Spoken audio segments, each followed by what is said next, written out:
Hi, I'm Leetcode Llama.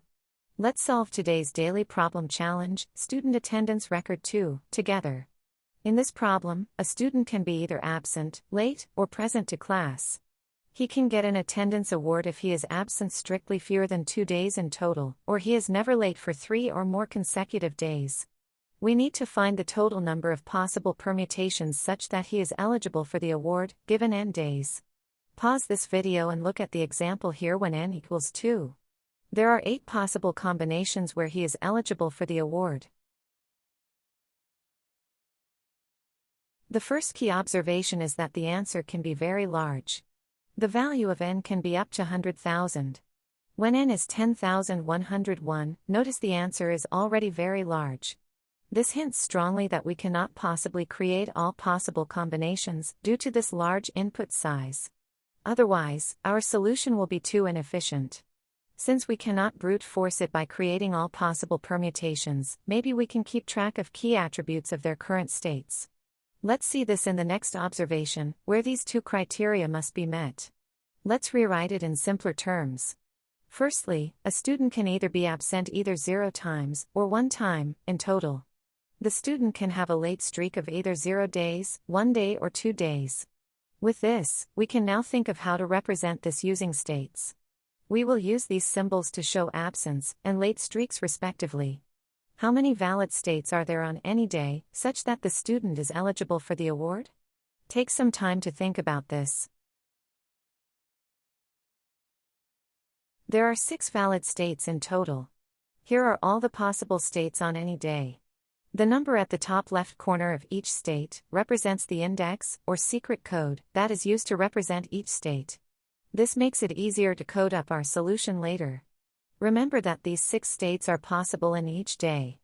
So, if there are n days, there will be a total of 6 n states. Take some time to think about how we can transition from one day to another, using these 6 states. Let's see the transitions possible. Firstly, let's look at the transitions when a student is present on day I.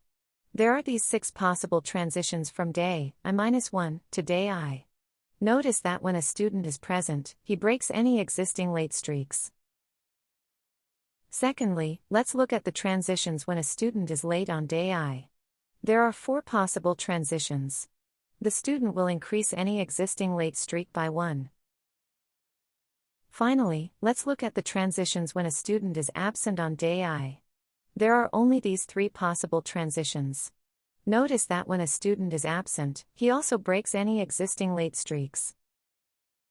Now, we can write up this relationship. Since we are dealing with states, this should suggest strongly that dynamic programming is a possible way to solve this problem. Here, I model this using an array with 6 rows and n columns. Each row represents one of the 6 states, and each column represents each day. For each state in day I, the number of possibilities is equal to the sum of each state it can transition from in the previous day. Now, we are just rewriting these transitions in Python code here. This is the full Python code for this solution. Firstly, we create our dynamic programming array with 6 rows and n columns. Then, we populate the values in the first day with either 1 or 0. States 0, 1 and 3 are possible on the first day, so we populate it with 1. States 2, 4 and 5 are impossible on the first day, so we populate it with 0. After that, from day 1 to day n, we populate the states using the transitions from the previous day. Finally, we return the sum of the results in all 6 states on the last day as that is our answer. Don't forget to modulo with the number given in the question. The time complexity of this solution is O(n), because we iterate through all 6 n states and populate them one by one, in linear fashion. The space complexity is also O(n), because we store the results of all these 6 n states in the array. There is actually a way to use O(1) space, simply by storing only the results of the previous day and the current day, since our values on any day I is calculated using values on the previous day only.